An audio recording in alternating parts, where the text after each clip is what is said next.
So what do you call the person that drives? A driver, right? What about the person that sings? A singer. Now, what do you call the person that beats? A beater or a teacher? Because there is a trending story of a teacher who beat a 3-year-old who was caught on camera beating a 3-year-old. So what are you going to call that? Are you going to call that teaching because she's a teacher, or beating because she's not a beater, or child abuse? What are you going to call that? 3-year-old. This person, this woman, is said to be in her 40s. Assumedly, she will also be a mother. Even if she's not a mother, at least she's an auntie to somebody's children.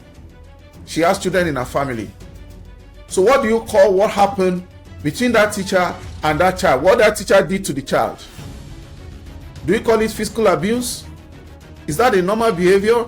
Some people are even saying that the woman should be taken for mental examination. Many people are still asking if that woman has her own children. She's of childbearing age. Why do these kind of things happen? Why do people subject, children or pupils to beating? Because this has been rampant in Nigeria. Some children have been beaten to death that social media was able to bring out to the public domain, and the teachers got arrested. I don't know if they were prosecuted. The reason for this act, starting from primary school or nursery school or kindergarten, is ignorance. People put their children to school so early when the learning faculty of these toddlers is not fully formed, and that can be damaging to these children. That our children are surviving that kind of abuse from generation to generation doesn't make it right. Because if that child was not sent to school as a toddler, a teacher would not be abusing her at that age. Parents have this impression that when kids are made to start school very early, they will finish very early. And that is not the best. If we really understand what damage we are doing to the children, what damage we are doing to ourselves, and what damage we are doing to the entire society in general. Because that early start an early finish does not mean that character and knowledge is built. And you see, when you ask teachers in high school, most times when children get to high school at an age where they are not fully matured, it usually affects their coping capacity and also makes them to be a lot of burden to the teachers, because they are not matured. It's a reflection of a bad system. All this private school introduce a lot of things into our system. There's no order, there's no accountability. A 3-year-old child is sent to school. Which kind of school? There's what is called early child education. Nigerian school system evolved from the primary school that the British left for us. We are not a system that is used to Montessori. I don't know how they pronounce that word, Montessori or whatever. Early child school is different from a main school. Even before, in those days, if you are not 6, the schools will not admit you. Even if your children go to school at that age, they are not meant to be forced to learn serious things. They are not meant to be forced to chew hard knowledge. It is just something for them to have fun. It's just like an 8th grade playgroup school, just like a glorified crèche. In those days of our elders, people that are older than us, and some people in my own set of age in their 50s, they made them to use their hand when they want to admit them to school. They will say they should use their hand across their head like this, and it's only when that hand can touch their ear, that is when they are fully developed to go to school. And that made people who are very smallish in nature, who have maybe delayed milestone, they didn't grow to full image on time, it made them to go to school late. That's how seriously they take it in the past before you can be able to be old enough to go to school. At the age of 3, a child is supposed to be eating, to be playing, to be identifying colors, and to be identifying objects, to have things what they call role play, singing, playing with toys.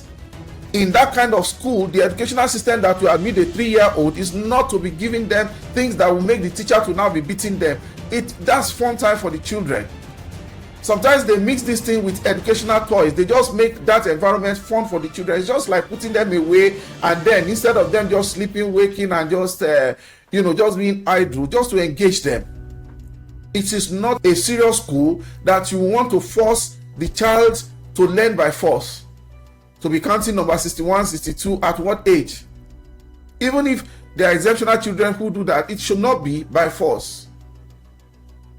So that's where the frustration of this teacher came from. The teacher got so frustrated with the child. That was the day she was captured on camera. Do you know how often this teacher gets frustrated, or teachers like her in other places all over the federation, in schools like this that are not regulated? Thank God for social media. If it's not for the days of social media, some of these things, they will not even be found out at all. Thank God for phones. Thank God for camera phones. Many of these type of things happen everywhere and have been happening for a long time immemorial.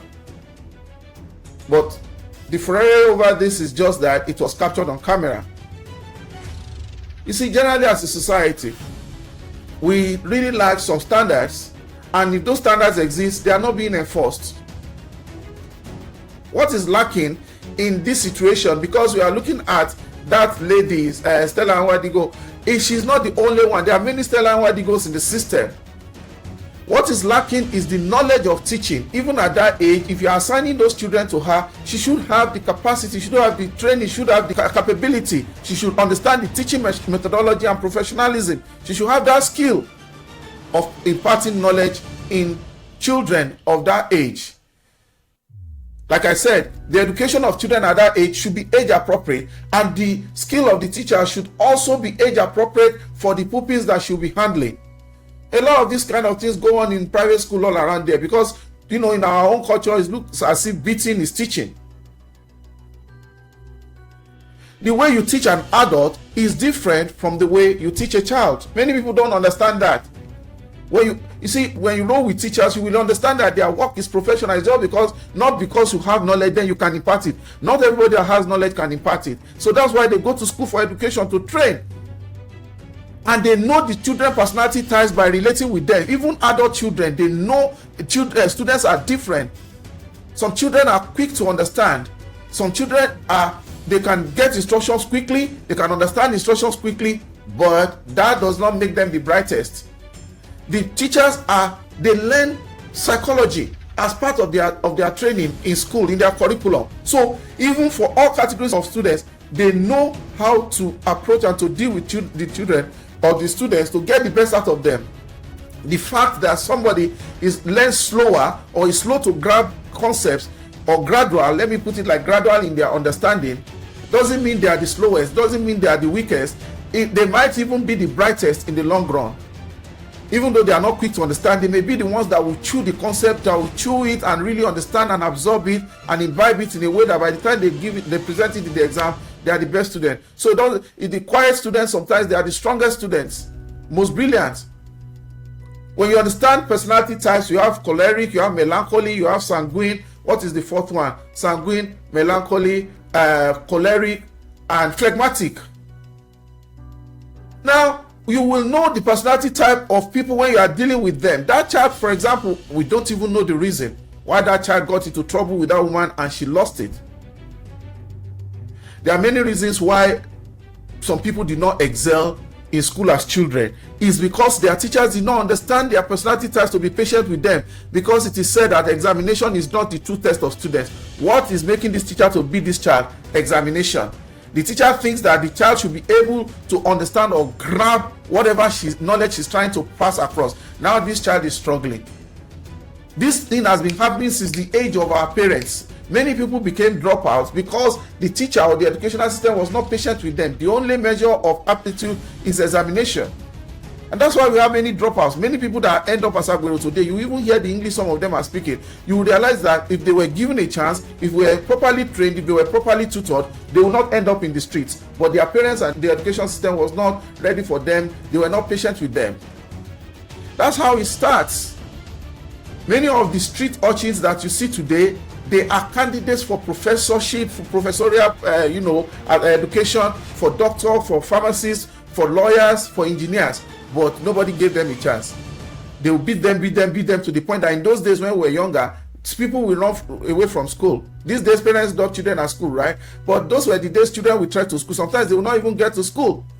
Children that would have been ordinarily brilliant and successful students, great professionals, asset to their generation, they'll be dropping out just because they are too afraid of school. Why? Because of the discipline system. And what you call discipline is actually corporal punishment, spanking people, shaming, beating, high-handed discipline. What got somebody, I don't know who recorded that video, what got them to record the video is probably because they saw this is getting too much, and probably, I don't know whether it was captured secretly, but I don't think that teacher will be aware that they were capturing her on video, and then she'll continue with it. And if she does, I don't if she was aware, I don't know whether she saw anything bad in it for her to have allowed her to be videoed like that without stopping that evil act that she was doing. Everyone is different. The way we learn is different. The way we understand and grab is different. But last, everyone will eat breakfast. Every human being has at least 2 blends of personality type. You can be sanguine, you can be sanclaw, you can be claw male, you can be flag san, you can be flag claw. People who understand personality types will tell you all of this. What is the sin of a child? Do you know, part of what they say is that children are innocent. They say innocent child because children are considered sinless in religion and in family and in society. Since time immemorial, people have been doing this nonsense that this woman did, and people are still doing it today just because this very lady was caught on camera. You know what they think? They think they are strict. They think they are firm. They're very harsh. They are very strict disciplinarians. And it is not the amount of beating that you beat someone that will make them to understand something. As a matter of fact, when you beat people or you make them scared, when you beat children, they get too timid, they get too scared. In fact, some people have been beaten to timidity till old age because they have been deformed, they have been abused. That the real name for it is abuse. They have been maladjusted just because of their childhood trauma. Some people cannot come out of that trauma even in their matured age because they have been so, I don't know, they have been so whipped that they got introverted. The best of what they have to carry is even on the inside of them. They can't bring it out. Every form of correction is our culture, is with the stroke of the cane. In those days, they'll say, yeah, bring your palm. And teachers will sentence you to 2 strokes of the cane, 4 strokes of the cane, 6 strokes of the cane, 10 strokes of the cane, 12 strokes of the cane. You are lucky if it's not on your back. Sometimes you have to stretch your hand, and you know, even the teachers that beat most usually get feared the most by the students. Or they will ask you to cut grasses. That is for the mature students in, you know, upper primary and secondary schools. It's just a terrible culture that has been there for a long time. In fact, sometimes there were parents that felt that in order to discipline their child, they would take that child to the teacher to beat the children for them, or tell the teacher what the child did at home so that the teacher can beat them for what they were not even aware, what did not happen in their presence. What kind of trauma do you think will go into the mind of that child that was beaten by that lady to that extent that she was being captured on camera? How many children have been traumatized that same way? There are some children that were left home that parents never even knew what they did for them. The children might harbor some resentment, they might harbor some pain, they might harbor some wounds, that emotional wounds that will fail to heal for so long or forever. There have been many, you know, it's not deformed. I don't know what to put it now, the way to put it. There are many people in society that have been damaged by this kind of disciplinary system. Disciplining a child and beating a child, there are 2 different things altogether. And child abuse is another level of it. But I know that the Bible talks about, you know, the rod of correction in the book of Proverbs. But that rod doesn't have to be a physical rod, it doesn't have to be an iron rod, it doesn't have to be a stick. There are rods of wisdom. The main reason why spanking happens so much in our society is because, you know, it comes from, it's just a societal thing, cultural thing. You carry it from home to school and from school to home. The rod doesn't always mean cane. You know, this kind of gerontocracy, you know, the rule of the adults, the superiority, of course, adulthood, and, you know, this hierarchy is necessary in society, but the mechanism of fear as a mechanism to preserve that eldership it's not going to continue to work. It has not worked and it's not working. So I said this to say that let us work together on a better society. The the government has a big role to play in all of this, in regulation, in monitoring. The Ministry of Education, they usually monitor public schools very closely. But if you see what's going on in private schools, let me tell you, public schools, if not for the fact that the population they have what do they call it now, population explosion in those schools, they would have been better than private schools because of the kind of monitoring. Even right from principal level, right from HOD level, there are checks and balances in the public education system. But the Ministry of Education needs to monitor private schools more. Yeah, they have work to do on the public schools, but the public school teachers are qualified teachers. It's very hard to find anybody except auxiliary teacher, maybe parent teacher association, just ad hoc arrangement just to cover maybe for some subjects like maths, and sometimes when they do not have enough teachers for some core subjects, you can hardly see any teacher. I know of Lagos State, you can hardly see any teacher in that system, in that state Ministry of Education system, that doesn't have either an NCE or a bachelor's in education. And if the teachers had maybe degrees, bachelor of science or bachelor's of arts before, they have what is called the National Teachers Institute, where they get a diploma, postgraduate degree that makes them to be qualified teacher, that trains them the aspect of teaching. Government needs to increase their monitoring and funding of schools, because all of these things happen as a result of the fact that there is one precarious education system that just sprung up. I remember the days of Baba Olowo. He introduced free education. I went to a private nursery school and nursery and primary school, so I didn't enjoy the free education at that time. I only enjoyed free education for one term of 3 months, September to December, and then the military took over in the early 80s. I attended a private primary and nursery school, but I attended a public secondary school. I'm sure some people will laugh now when they hear public secondary school, because only a few public schools, those legacy schools, I don't want to start mentioning names because Lagos is not the only state in Nigeria. We also have very powerful schools that are missionary schools, all those schools that are A-list schools in different parts of the country. Okay? But what I was trying to say is that public schools were well managed and they were well funded at that time.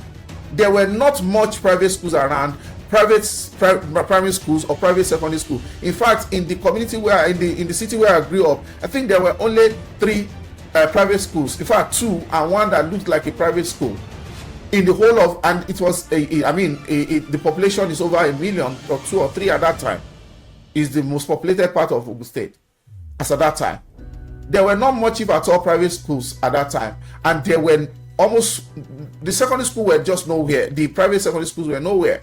We had solid secondary schools everywhere, model schools.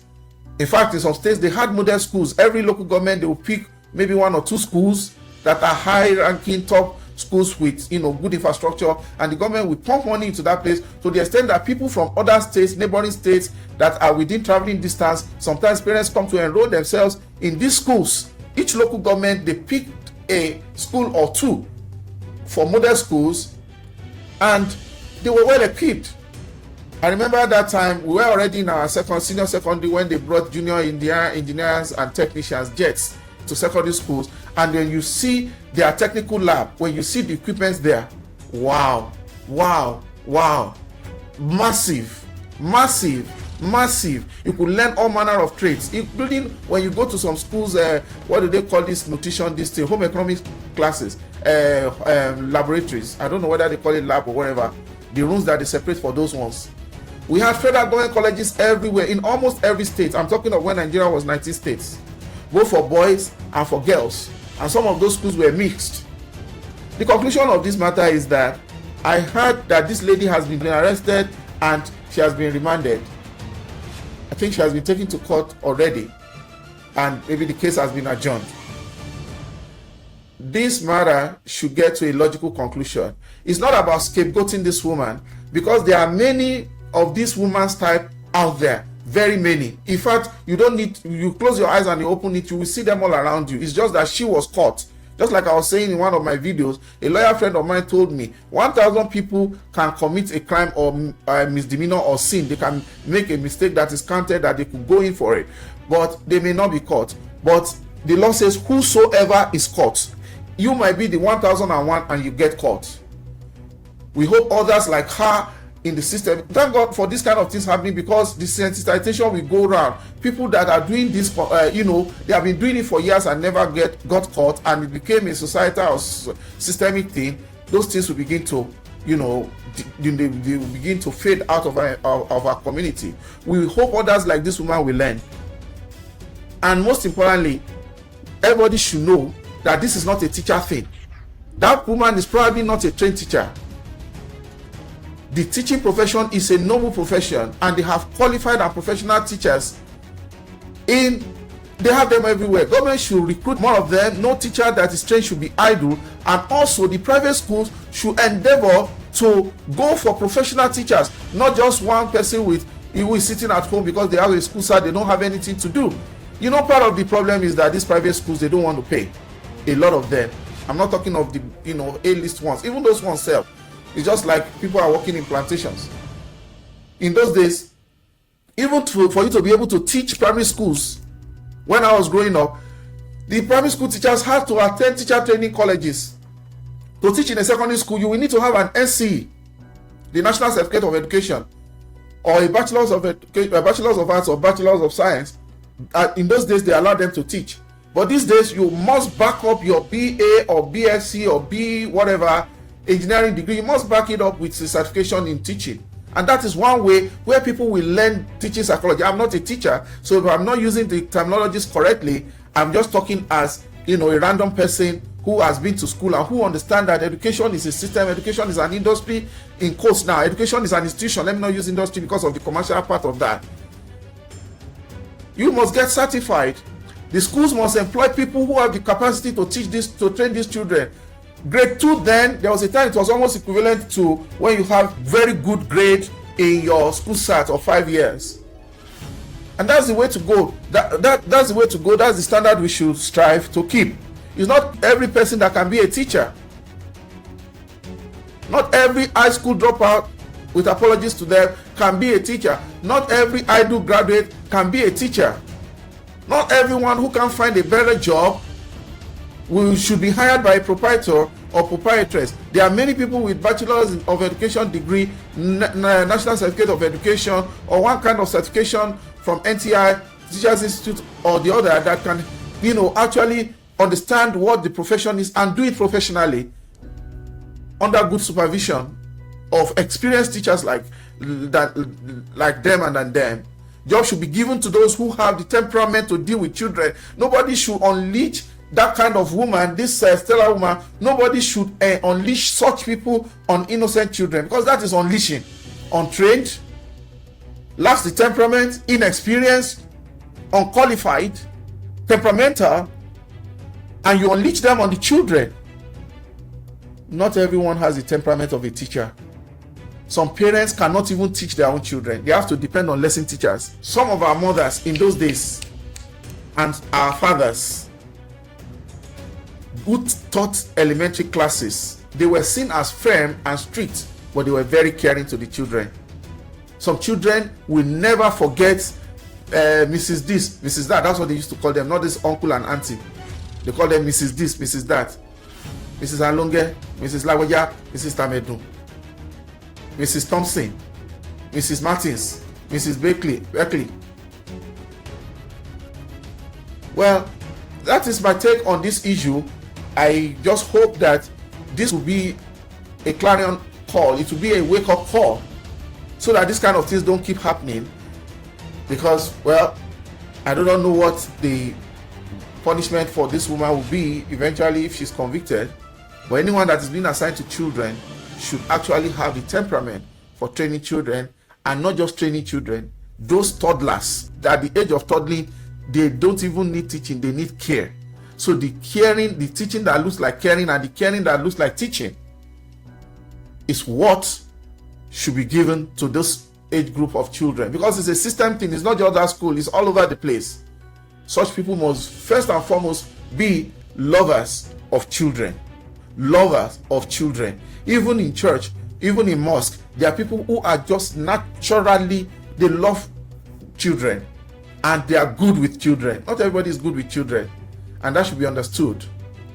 Again, let's thank God for phone, the camera phone. Let's thank God for social media. Otherwise, this would not have been known to the world. It would not have been known to the public. Let us just hope that this kind of situations will make us to have a better society where people will learn to do the right things. Thank you for watching this video so far. I want to ask that you please subscribe to this channel.